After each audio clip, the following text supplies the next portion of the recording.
갑자기 날씨가 막 추워지고 그렇죠? 예, 저도 그 비염이 있어서 날이 바뀌게 되면 바로 그냥 콧물이 나고 코가 막히고 그래서 새벽 같은 때는 코맹맹이 소리로 이렇게 막 설교를 합니다. 예, 지금도 코가 이제 좀 그래서 걱정을 했는데 찬양하는 동안에 그래도 뻥 뚫렸어요. 그래서 같이 찬양하고 기도하는 데는 어려움이 없는 것 같아요. 자, 오늘 말씀의 제목은 하늘의 미랄입니다. 하늘의 미랄. 예, 어떻게 보면 아주 우리가 잘 아는 말씀입니다. 예, 미랄. 그것도 우리가 잘 이해할 수 있는 말씀이고 예수님께서 하신 말씀들을 보면 예수님은 상당히 쉽게 말씀하셔요. 예, 어렵게 말씀하시지 않고 언제나 가장 쉬운 방법을. 그래서 씨 뿌리는 자의 비유, 가라지 비유, 땅에 감추인 보화 비유, 또 뭐가 있을까요? 그물의 비유, 그렇죠? 그러한 모든 비유들이 다 이스라엘 백성들이 들으면 그것이 아주 지식이 많은 사람이나 지식이 없는 사람이나 나이가 많은 사람이나 어린 아이나 서로 전혀 문제가 되지 않는. 물론 우리가 지금 읽는 성경은 이게 약간 고어체거든요. 이게 상당히 격조 있는 고어체를 사용하고 있기 때문에 말이 어렵게 느껴지는 거예요. 그러나 실제로 예수님이 말씀하실 때에 이스라엘 백성들이 들을 때는 그냥 주일학교 아이들이 들어도 이해할 만큼의 그런 아주 간단하고 아주 명료한 그러한 말씀들을 자주 증거하셨던 겁니다. 그래서 오늘 말씀도 어떻게 보면 가장 상식적인 이야기를 이해하고 있어요. 상식이라는 게 뭡니까? 일반적으로 모든 사람들이 다 알고 또 그냥 당연하게 지켜야 할 그러한 지식들, 이런 것을 상식이라고 얘기하잖아요. 그러니까 예수님은 우리에게 어려운 것을 제시하지 않으셔요. 듣는 것도 쉽지만 그것을 지키는 것도 그렇게 어렵게 이야기하지 않으십니다. 그런데 우리는 생각에 예수님의 말씀은 아주 고차원적이고 그 말씀을 지키려면 아주 힘든 것처럼 그렇게 오해하기 때문에. 왜 오해해요? 성경을 안 읽고 성경을 안 듣고 말씀을 제대로 듣지 않으니까. 그러니까 자꾸 그렇게 오해를 하는 거예요. 그러나 성경은 그렇게 어렵지 않습니다. 물론 이제 예언의 말씀이나 계시의 말씀들 이런 부분들은 상당히 좀 해석이 난해한 부분도 있지만 예수님께서 직접적으로 하신 이 말씀들은 상당히 쉬워요. 예. 오늘 본문의 이야기, 하늘의 미랄에 관한 이야기도 상당히 쉽게 정말 상식적인 이야기로 우리 가운데 전하고 있는 겁니다. 자, 이 말씀을 하기 전에 이 말씀의 배경을 우리가 좀 더 생각해 보도록 하겠습니다. 예수님께서 이제 예루살렘에 입성하셨습니다. 주일에 예루살렘에 입성을 하시고 그리고 사람들에게 환영을 받으면서 그렇게 들어가셨어요. 그리고 이제 이후에 있어지는 일입니다. 어떤 헬라인들이 하나님께 예배드리기 위해서 예루살렘을 찾았어요. 헬라인들이 찾았다라는 것을 어떤 이들은 이 헬라인이 그럼 헬라파 유대인들인가 보다. 저 멀리 흩어져 있는 그런 곳곳에 사는 그런 헬라 지역에 살고 있는 이방 지역에 살고 있는 유대인들을 말하나 보다. 그게 아니에요. 다른 곳에서 만약에 이 유대인들을 말한다면 헬라파 유대인들이라고 구별을 해서 얘기합니다. 헬라인이라고 말할 때에는 헬라 지역에 살고 헬라 말을 하고 그렇죠? 헬라어를 구사하고 헬라 문화 속에서 살아가는 이방인들을 얘기하는 겁니다. 그런데 그들이 하나님께 예배하러 왔다. 그게 뭐예요? 유대교로 개종한. 그래서 사도행전이나 이런 데서는 그 경건한 그 이방인들 이런 식으로 표현을 하죠. 그래서 하나님을 믿는 그런 이방인들이에요. 그럼 이방인들이 와서 하나님께 예배할 수 있는 자리는 뭐예요? 이방인의 뜰. 그 안쪽 성전으로 들어가지 못하고 바깥쪽 뜰에서만 겨우 하나님 앞에 예배하고 돌아가는 거예요. 그럼에도 불구하고 먼 곳에서부터 하나님께 예배하고자 그들은 와요. 그런데 이제 그 자리에다가 갔다가 막 소 팔고 양 팔고 돈 바꿔주고 그러니까 예수님이 다 쫓아버린 거예요. 그러면서 내 집은 만민이 기도하는 집이다라고 말씀하지 않으셨냐라는 것을 이야기합니다. 자, 어쨌든 그러한 이 헬라인들이 지금 예배드리러 찾아왔다가 그러니까 아마 며칠 동안 그 정결 예식이나 이런 것들로 인해서 며칠 동안 아마 예루살렘에 거주했던 것 같아요. 그런데 그들이 예수님을 찾았어요. 그들이 예수님을 찾았다라는 것은 두 가지 의미에서 생각할 수 있어요. 그러니까 예수님의 복음이 예수님은 유대와 갈릴리를 중심으로 물론 이제 그 두로와 시돈 같은 데 가서도 말씀을 전하긴 하셨지만 그러나 이 유대 지역을 중심으로 해서 말씀을 전했지 이방인들에게 본격적으로 가서 말씀을 전하지는 않으셨어요. 그럼에도 예수님에 대한 소문들이 이방 지역으로 퍼져가고 있었다라는 것을 우리가 알 수 있죠. 또 하나는 이들이 혹시 이방의 지역에 있을 때 예수님에 대해서 듣지 못했을지 몰라도 예루살렘에 와 있는 동안에 그 짧은 기간에 예수님이 메시아라는 사실을 사람들을 통해서 듣게 되었던 거죠. 그러니까 예수님을 만나서 예수님을 경배하고 예수님의 말씀을 듣고자 예수님을 찾아온 겁니다. 그러니까 이 부분에서 벌써 이 사도 요한은 예수님의 복음이 이방인들에게 또 예수님의 죽으심이 이방인들의 구원까지 포함한 그러한 구원의 역사라는 사실을 보여주고 있는 그 단편적인 부분이 바로 이 말씀이 되는 겁니다. 그래서 이 헬라인들은 찾아와서 예수님을 만나기를 요청하는데 누구를 만나려고 오느냐? 먼저 빌립을 찾아옵니다. 예수님의 제자 빌립. 일곱 집사 빌립 말고요. 예수님의 제자 빌립을 찾아옵니다. 빌립이라는 이름은 헬라어로 된 이름이에요. 그래서 헬라인들 가운데는 아주 많이 알려져 있는 자주 사용되는 이름입니다. 그래서 이 유대 청독으로 온 사람들의 이름 가운데서도 빌립이라는 이름이 있고 그래서 빌립이라는 이름들은 상당히 많이 그렇죠? 가이사의 이름 가운데 있어서 그런 이름도 이렇게 있기도 하고 자 그런 이제 이 빌립이라는 이름은 참 보편적인 이름인데 그렇기 때문에 헬라인들에게 있어서는 다른 유대의 이름을 가진 이 사도들보다는 헬라 이름을 가진 빌립을 먼저 찾는 것이 어떻게 보면 자연스럽게 여겨지는 이야기입니다. 또 아울러서 우리가 생각할 때 성경은 신약 성경은 헬라어로 기록이 되어 있잖아요. 그러니까 그 당시에 히브리인들이 다 그 유대인들이 헬라어를 자유롭게 구사했을 거라 생각하는데 사실은 그렇지 않아요. 이 당시에 이 유대인들이 사용하던 이 말은 히브리어입니다. 말 그대로. 히브리어들을 사용했고 예수님께서 주로 사용하셨던 언어는 이 갈릴리 지역에서 통용되는 아람 히브리어예요. 그러니까 아람어와 히브리어가 이렇게 섞여진 아람 히브리어를 사용했습니다. 그래서 어떻게 보면 유대인들은 헬라어에 대해서 그렇게 능통하지 않았어요. 이게 바울과 같이 다소 지역이라든가 이런 이방에서 태어나서 자란 이러한 사람들이 아닌 이상은 헬라어를 그렇게 능통하여 자주 말하는 사람들이 아니었던 겁니다. 그러니까 자유롭게 헬라어를 구사할 수 있는 이름조차 빌립이라고 말하는 그 제자를 찾아가서 예수님께 만나도록 그렇게 여쭤달라고 부탁하고 있는 겁니다. 그래서 이것은 어떻게 보면 우리가 전도에 대한 부분에 적용할 수도 있을 것 같아요. 그 교회는 우리 뭐 가곡교회도 마찬가지지만 대부분의 많은 교회들은 여러 사람들이 모입니다. 우리 같으면 뭐 다 전라도 분들이지만 저 수도권이나 이런 데에서 보면 상당히 여러 지역의 분들이 많이 모여요. 그러니까 목사님이 아무리 뭐 전라도 출신이건 경상도 출신이건 지역색을 함부로 말하지 못합니다. 그러면 다른 분들이 이제 기분 나빠하죠. 대단히 기분 나빠하고 그런 모습이 있기 때문에 설교를 할 때도 어떤 지역을 함부로 말하지 못해요. 그 정도로 대단히 많습니다. 그런데도 그리스도 안에서 한 지체요, 한 몸으로서 서로가 연합하잖아요. 그러니까 교회는 좀 독특한 그러한 모습입니다. 어떠한 이득을 위해서 모인 것도 아니고 오히려 헌금도 내고 봉사도 하고 헌신도 하면서 그 서로 다른 사람들이 다 뭉쳐 있잖아요. 그래서 때로는 전도를 할 때에도 보면 자기 상향과 맞는 사람들을 전도하는 경우들이 많아요. 그렇죠? 그냥 아무나 전도 대상으로 삼지는 않습니다. 보다 보면 그래도 나하고 가까운 사람, 가까운 직장, 가까운 고향, 가까운 어떤 이유, 뭔가 이렇게 공유되는 사람들을 생각하게 되거든요. 그러니까 그러한 사람들을 전도하는 전도 대상으로 삼는 것, 그거 되게 중요한 겁니다. 올해는 뭐 이렇다 저렇다 하여튼 전도를 잘 못하고 넘어갔는데 내년은 아예 1월 달부터 좀 전도의 계획을 가지고 실행을 해보려고 합니다.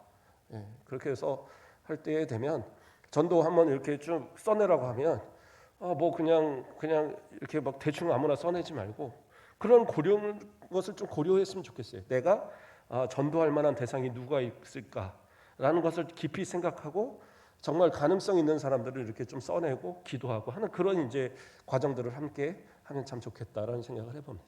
어쨌든 이 헬라인들은 자신들과 가장 가까울 것 같은, 그리고 말이 통할 것 같은 빌립을 찾아왔고, 근데 빌립이 또 희한합니다. 직접 예수님한테 가서 말하지 않고 안드레를 먼저 불러요. 그래서 안드레에게 이야기하고 빌립이 안드레와 함께 예수님을 찾습니다. 그래서 예수님께 이 이방인들이 예수님을 만나기를 바란다는 이런 이야기를 합니다. 그러니까 이 이야기가 어떻게 보면 불필요한 얘기가 들어가는 거잖아요. 그러니까 우리가 생각할 때 이해가 되지 않습니다. 왜 빌립이 예수님께 직접 이야기하지 않고 왜 이 안드레를 먼저 이야기하고 안드레와 함께 가서 예수님께 이야기했을까? 안드레가 예수님께 빌립보다 더 친해서인가? 그건 아닐 거란 말이에요. 그런데 왜 그렇게 했느냐? 제가 주석들을 찾아보니까 두 가지 이유에 대해서 생각을 하더라고요. 그러니까 첫째로의 이유는 이 안드레의 어떤 성품적인 그러한 모습, 그러한 모습을 이제 설명을 하더라고요. 그래서 이 안드레가 빌립은 좀 대단히 이렇게 뭐라고 그럴까요? 현실적이고 그러한 어떤 판단을 통해서 예수님의 생각과는 조금 다른 그러한 판단을 내는 경우가 많아요. 그러니까 오병이어의 사건에서도 빌립은 어떻게 이 많은 사람을 우리가 먹이겠습니까? 라고 반문했던 사람이 빌립이거든요. 그러나 안드레는 어떻게 하느냐? 그 예수님의 말씀대로 가서 그 보리떡 그 5개의 물고기 2마리를 이렇게 가져다가 예수님께 드린 사람이 안드레거든요. 그러니까 이 안드레는 성품적으로 예수님의 말씀을 귀담아 듣고 예수님의 뜻이 무엇인가를 판단하고 그렇게 행동하는 사람이 안드레였던 거예요. 그러니까 빌립의 입장에서는 자신이 지금 생각하는 어떤 그런 의도와 자신이 그 이방인들을 데려가는 것이 자칫 잘못하면 예수님의 뜻과 다를 수 있다라는 것을 생각한 거예요. 그래서 이 안드레와 먼저 상의함을 통하여서 내가 이 이방인들을 지금 예수님 앞에 데려가도 괜찮겠느냐라는 것, 그리고 예수님한테 이런 질문을 던져도 괜찮겠느냐라는 것을 안드레와 먼저 상의한 겁니다. 사실 이것도 대단히 중요합니다. 교회는 여러 사람이 아까처럼 모이는 거지만, 그렇죠? 그러나 이 함께 논의하고 함께 뭔가 공동체가 이루어져가는 건 대단히 중요해요. 그래서 교회도 보면 그렇잖아요. 교회도 제가 설교할 때도 얘기했지만 당회가 있고 재직회가 있고 공동회가 있고 또 각각의 전도회들이 있고 하는 그런 이유는 뭡니까? 어느 한 사람의 생각과 어느 한 사람의 그런 주장으로 이루어지는 게 아니라 서로가 협의하고 서로가 논의한 가운데 그것이 가장 옳다라고 여기는 방향으로 나아가는 거거든요. 그게 중요한 겁니다. 근데 여기서 우리가 또 생각해 볼 것은 뭐냐 하면 이것이 그냥 단순히 많은 사람들의 생각으로 뭉쳐진 그러한 어떤 다수결에 의한 결정만으로 되어지는 것이 아니라 안드레의 생각과 같이 예수님이 무엇을 원하시는가, 하나님의 뜻이 무엇인가를 잘 깊이 생각하고 그런 사람들의 의견을 귀담아 들어서 그리고 함께 기도하는 가운데 모든 것을 함께 결정해가는 이러한 모습들이 교회가 가져야 될 모습인 겁니다. 어떻게 보면 이러한 모습이 상식적인 그러한 모습들이에요. 그런데 내 생각이 맞다고, 내 어떤 주장이 맞다고 그래서 그것을 강력하게 주장하고 무조건 관철시킨다? 그건 세상의 방법입니다. 교회는 그렇지 않아요. 서로 생각이 달라지면 어떻게 해요? 모여서 기도하는 거예요. 서로 생각이 합쳐지지 않으면 어떻게 해요? 기도하는 거예요. 그러면서 그 생각을 하나님의 뜻에 맞춰가는 것. 그래서 서로가 논의하고 기도하는 그러한 모습들로 모든 일들을 결정하고 이끌어가는 것이 교회의 모습이다라는 거예요. 자, 어쨌든 그렇게 해서 이 안드레를 찾았습니다. 또 하나의 의미는 어떤 의미냐? 이 당시는 사실은 상당히 위협을 당하는 때입니다. 예수님이 예루살렘으로 나귀를 타고 이렇게 입성하시고 많은 사람들이 예수님을 이렇게 환영했지만, 그러나 유대 지도자들은 앞에서부터 계속적으로 나타나는 말이 뭐예요? 어떻게든 고발하여 죽일 그런 죄목을 찾는 그런 때입니다. 그런데 이런 때에 예수님께서 이방인들을 접촉해서 이방인들과 떡을 맞고 교제하고 대화를 나누는 이러한 모습을 또 보인다고 한다면 자칫 그러한 것으로 인해서 그 고발할 빌미를 제공할 수 있는 그런 모습이 될 수 있거든요. 그러니까 이방인들과의 그런 어떤 접촉, 그리고 그러한 어떤 교제를 한 상태로 성전에 들어가서 어떤 일을 했다. 그러면 이거는 무조건 잘못하면 신성모독으로 걸릴 수 있어요. 왜냐하면 예수님을 십자가에 못 박아 달라고 이 유대인들이 요청할 때에도 그들이 어떻게 했어요? 빌라도의 관정에 들어가지 않았어요. 왜 빌라도의 관정에 안 들어갔느냐? 빌라도의 관정에 들어감으로 인해서 이방인과의 교제가 이루어져서 자신들이 더러워질 수 있다라고 생각을 한 거예요. 그러니까 이 지금 유월절 이때 성전에서 제사 드리고 예배 드려야 되는 그 직전에 그러한 모습을 보이는 것, 이건 상당히 위험한 행동입니다. 그러니까 빌립의 판단으로서는 이것은 상당히 위험한 것이다라는 것을 판단한 거예요. 그래서 이러한 것을 자신이 알아서 잘라버리면 또 이것도 문제가 될 수가 있고, 그러니까 안드레와 함께 그것을 논의한 겁니다. 이걸 어떻게 해야 할까? 우리 손에서 자를까? 아니면 예수님께 가서 말해야 될까? 마찬가지죠. 안드레는 예수님의 뜻이 무엇인가를 또 잘 깨닫는 그러한 제자이기 때문에 빌립과 함께 예수님께 그들이 왔다는 사실을 요청하러 가게 된 겁니다. 자, 이제 이 내용을 우리가 오늘 읽었던 본문을 좀 살펴보도록 하겠습니다. 예수님께 이러한 이제 요청을 드렸을 때 예수님은 그들을 뭐 데려와라 마라 이렇게 말씀하지 않으십니다. 그냥 바로 이어서 말씀하시는 것이 인자가 영광을 얻을 때가 왔도다. 그러니까 지금 이방인들이 예수님을 찾는 이 사건이 예수님은 뭐라고 생각하셨느냐? 이제 곧 내가 영광을 얻을 때가 왔다라는 그러한 표시다라고 생각을 하신 거예요. 뭐예요? 이 영광은 십자가를 의미하는 겁니다. 예수님이 십자가를 지심으로 인해서 유대인들뿐만 아니라 모든 이방인들에게까지 구원이 이루어질 것에 대한 그 영광스러운 십자가에 대한 것을 고백하고 있는 거예요. 우리는 생각할 때 십자가는 상당히 고통스러운 거잖아요. 괴로운 것이고, 예수님도 십자가에 달리시던 그 겟세마네 동산에서 기도하실 때 할 수 있거든 이 잔을 내게서 옮겨달라고 기도하셨던, 그러나 아주 힘들고 고난스러운 것이, 그러나 이것은 우리들에게 있어서 어떻게 보면 영광스러운 것이, 또한 예수님도 마찬가지로 영광스러운 것으로 여기셨어요. 왜? 그 죽으심을 통해서 죄와 사망 권세 안에서 우리를 구원하시는 승리의 죽음이기 때문에, 그 죽음은 실패의 죽음이 아니라 승리의 죽음이기 때문에 영광스러운 거예요. 그것을 인해서 우리가 더 이상은 죄와 사망 권세 아래 있지 아니하고 예수님을 믿음으로 부활해 더 저 영원한 천국의 소망을, 영생을 얻게 되었기 때문에 이것이 얼마나 영광스러운 일이냐는 거죠. 그래서 예수님은 영광을 얻을 때가 됐다라고 이 이방인들이 오는 그 모습을 보면서 이 고백을 하시는 겁니다. 자, 그리고 나서 아까 말한 대로 그 아주 상식적인 이야기를 하나 합니다. 뭐라고 그래요? 한 알의 밀알이 땅에 떨어져 죽지 아니하면 한 알 그대로 있고 죽으면 많은 열매를 맺느니라. 그렇죠? 우리가 밀알이라는 거 하나, 뭐 밀을 자주 볼 일은 없으니까요. 밀가루는 보지만, 그럼 뭐 우리가 다른 씨앗들, 다른 곡식들을 생각해 보자고요. 보리라든가 뭔가 쌀이라든가 이런 이런 것들을 우리가 가서 뿌려서 심으면 원래의 형태는 남아 있습니까? 남아 있지 않아요. 어떤 씨앗도 심어지면 그 씨앗에서 발화되어서 뿌리가 내리고 줄기가 나는 그런 새싹이 나는 상태가 되면 더 이상 씨는 남아 있지 않습니다. 예수님은 그 아주 상식적인 이야기를 이야기하는 거예요. 자, 하나의 밀알, 이거 하나면은 계속적으로 그냥 하나일 수밖에 없다. 그러나 이게 심어져서 죽어지면 그러면 이것이 자라서 많은 열매를 맺는다. 그 얘기를 하고 계세요. 뭐예요? 먼저는 예수님이 자신이 죽으심을 통하여서 수많은 영혼들을 구원할 이스라엘 백성들뿐만 아니라 저 이방인들까지 모든 하나님의 그 택하신 백성들을 구원할 수 있는 그때가 올 것이다라는 것을 말씀하고 계시는 거죠. 예수님의 죽으심은 그러한 놀라운 역사를 일으키는 겁니다. 그러니까 예수님의 그 죽으심의 역사, 이것에 대해서 사람들은 이해할 수 없을지 몰라도 우리가 지금 구원받은 우리들, 이미 예수님의 부활을 아는 우리들에게 있어서는 이 말씀은 정말로 당연한 상식적인 이야기인 거예요. 예수 믿으면 구원받는 이 구원의 역사가 바로 예수님의 이 죽으심을 통해서, 썩어짐을 통하여서, 십자가를 통해서 우리에게 이러한 구원의 역사가 열려졌다라는 것이.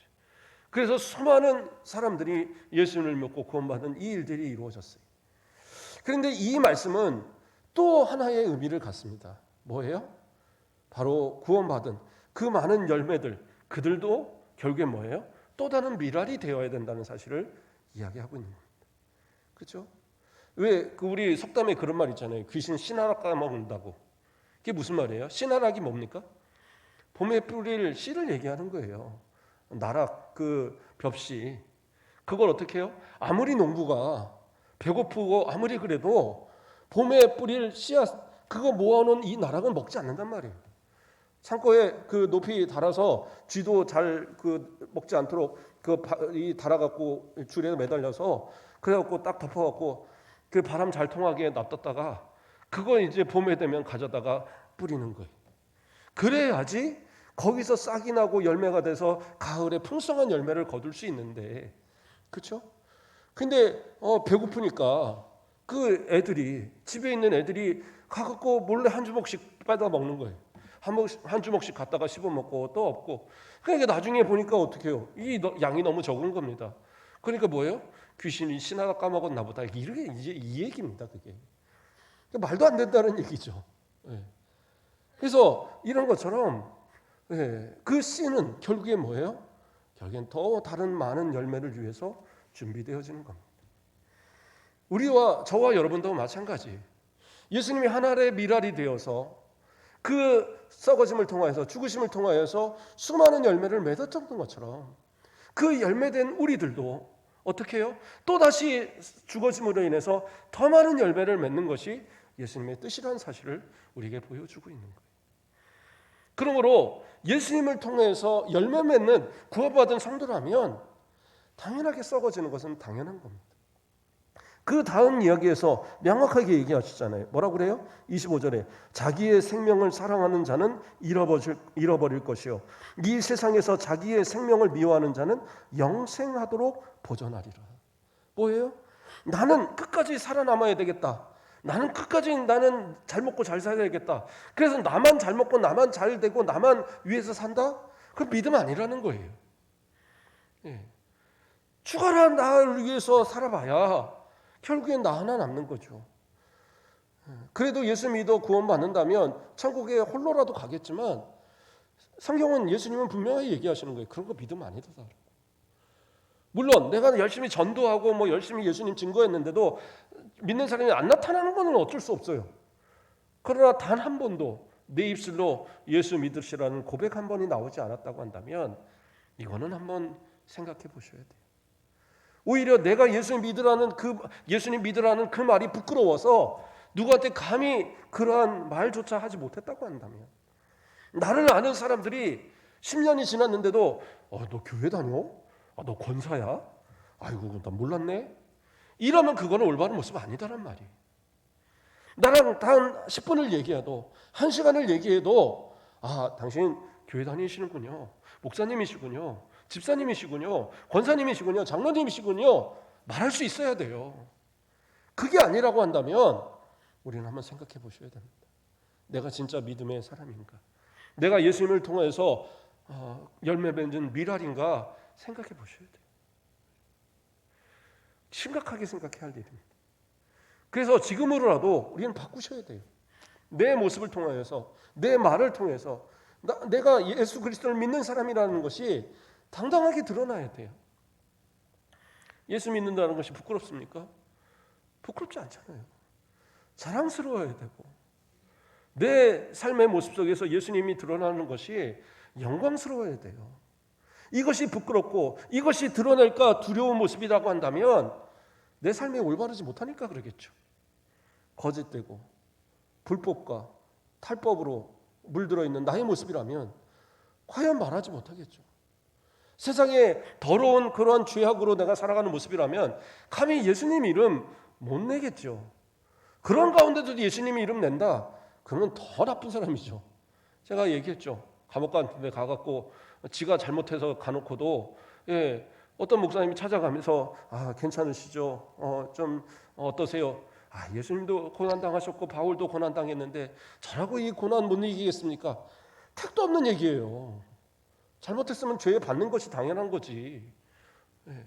그러면서 예수님 덜먹이면 그건 나쁜 놈이고, 그러나 내 삶을 통해서 예수 드러내는 모습, 온전한 신앙의 모습, 그러한 사는 가운데 예수님이 고백하는 거, 이거 되게 중요한 겁니다.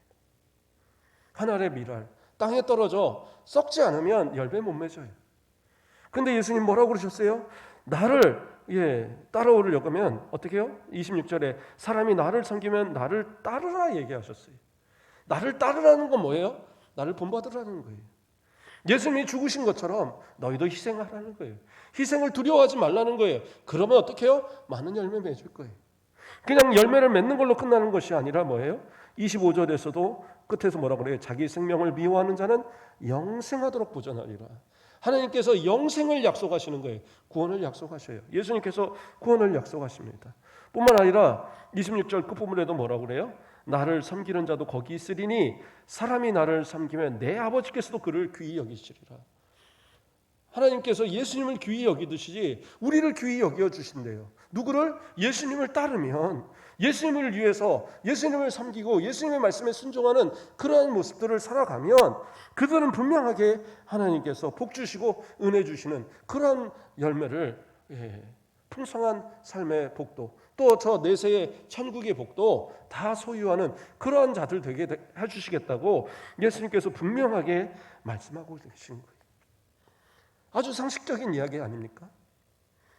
예수님께서 분명하게 명확하게 얘기하셨고, 또 예수님이 그 밀알로 썩어진 것처럼 또 여러분도 저도 그렇게 썩어지면 하나님께서 많은 열매를 맺게 하실 거다, 예수님께서 많은 열매를 맺게 하실 거다라고 약속하셨고, 그냥 썩어져서 열매 맺어라 이게 아니라 뭐예요? 충분하게 하나님께서 그 보상을 주시겠다고, 그 영생을 주시겠다고, 저 영원한 천국을 소유케 하시겠다고 약속하고 계시잖아요. 이 말씀이 있는데 이 말씀을 믿는다면 우리가 뭐가 두렵겠습니까? 예수님 믿으면 희생을 각오해야 돼요. 불편한 게 정상인 겁니다. 예수 믿으면 많은 불편함이 정상이에요. 어떤 분이 저한테 그런 얘기를 하더라고요. 믿음 없을 때는 목사님 보는 게 편하더래요. 장로님들 대하는 것도 편했대요. 그냥 농담도 걸고 막 그랬는데 믿음이 들어가기 시작하니까 내가 잘못하고 있구나 생각이 들더래요. 그래서 장로님들한테도 함부로 못하겠고 목사님 눈도 잘 못 맞추겠고, 그래서 심지어는 예배 나가는 것까지 두렵다라는 거예요. 그런 얘기를 하시더라고요. 그래서 제가 그랬어요. 이게 믿음이 생기기 시작하는 거라고. 그건 당연한 거라고. 그럴 때일수록 어떻게 더 예배에 참석하고 더 말씀을 사모하고 더 기도하고 그렇게 하시라고. 그랬더니 지금 그렇게 잘하고 계시더라고요. 제가 연락해서 다 들어보고 하니까. 가족 이끌고 우리 교회도 한번 왔었어요. 예배드리고 인사하러도 오고. 그런데 그러한 어떤 모습들 당연한 거라니까요. 예수 믿는데 불편하지 않으면, 예수 믿는데 그 마음에 찔리지 않으면 그거 가짜죠. 그러나 예수님을 위해서 희생을 각오하고 예수님을 위해서 내 생명을 내어놓을 그러한 어떤 모습, 그래서 나를 통해서 예수 그리스도의 향기가, 예수 그리스도의 그 복음이 계속 흘러 넘치도록 하는 그러한 삶을 살 때에 내가 죽어지면 죽어질수록 주의 나라는 더 확장되고 더 많은 열매가 맺어지고 더 많은 하나님의 그 구원의 백성들이 주 앞으로 돌아오게 될 거예요. 저는 우리 성도들을 통해서 날마다 기도하는 것이 그거예요. 자손만대에 하나님의 복을 이어달라. 우리 성도들을 통해서, 그 자녀들을 통해서, 그 후손들을 통해서 하나님 얼마나 큰 복을 주실런지. 그렇죠? 또 여러분들을 통해서 복음을 받은 그들이 예수 믿게 되면 그들의 후손들이 또 얼마나 많은 복음의 역사가 이룰런지. 이 100년의 시간 동안 우리 가곡교회가 있는 동안에 이 가곡교회에서 복음을 받고 자란 사람들이 얼마나 많습니까? 저는 주변을 돌아다니고 막 이렇게 얘기를 나누다 보면 저 가곡교회 다녔었어요 라는 사람이 되게 많더라고요. 저 가곡교회 다니면서 신앙생활 했습니다. 거기 장로님 잘 계시죠? 거기 권사님 잘 계시죠? 라는 얘기들을 참 많이 들었고, 또 고향이라고 찾아와서 이 문을 두드리면서 제가 예전에 누구 권사님한테, 집사님한테 배웠었는데 그분 아직도 건강합니까? 이런 얘기도 여러 번 들었어요. 그들이 곳곳에서 복음의 열매로 살고 있다는 거 뿌듯하지 않습니까? 저는 우리 성도들을 통해서 그러한 역사가 하나의 미랄, 썩어지는 미랄로 세상을 하나님의 열매로 풍성히 채워오는 그러한 모습들이 있어지기를 소망합니다. 그리고 우리 성도들을 통해서, 우리 가곡교회를 통해서 이 지역과 이 나라를 다시 한번 일으키는 복음의 그러한 기지가 되는 우리 교회가 되어지길, 그리고 우리 모든 성도들이 되어지길 주님의 이름으로 축복드립니다. 기도하겠습니다. 사랑의 하나님, 감사를 드립니다. 예수님은 그 십자가의 고난이 예수님의 영광이라고 말씀하셨고, 하나의 미랄이 땅에 떨어져 죽음으로 인해서 많은 열매를 맺을 것이라 말씀하셨습니다. 그 주님의 죽으심을 통하여, 그 십자가의 희생을 통하여 우리가 구원받았사온데, 이제로 우리도 예수님을 따라 우리가 하나의 미랄이 되어서 그저 나만 먹고 나만 잘 사는 것이 아니라 내 모든 것이 썩어지고 낮아짐을 통하여서 수많은 영혼을 주님 앞으로 인도하고 살리는 복된 주님의 복음의 도구가 되어지도록 인도하여 주시옵소서. 영생을 소유하게 하시고 저 영원한 천국의 소망을 가지고 담대히 이 땅을 승리하는, 수많은 영혼을 살리고 자손만대의 하나님의 복을 이어가는 복된 우리 모든 성도들 되도록 축복하여 주시옵소서. 감사합니다. 예수 그리스도 이름으로 기도드립니다. 아멘.